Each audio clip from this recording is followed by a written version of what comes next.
gli scali gestiti cui è partecipata F2 sono il 39% del traffico nazionale, per capirci. E lui, per quanto riguarda lo scalo di Ronchi, quali sono gli obiettivi?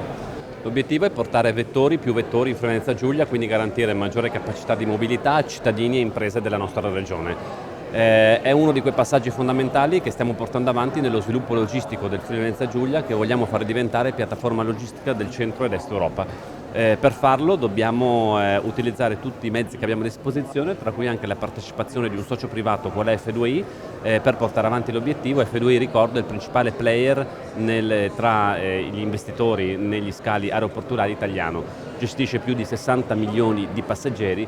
Capite bene che se l'aeroporto di Friuli Venezia Giulia da solo contratta con i grandi vettori aerei è un conto con 800.000 passeggeri, se siamo in un gruppo che ne gestisce più di 60 milioni le capacità negoziali sono ben altre.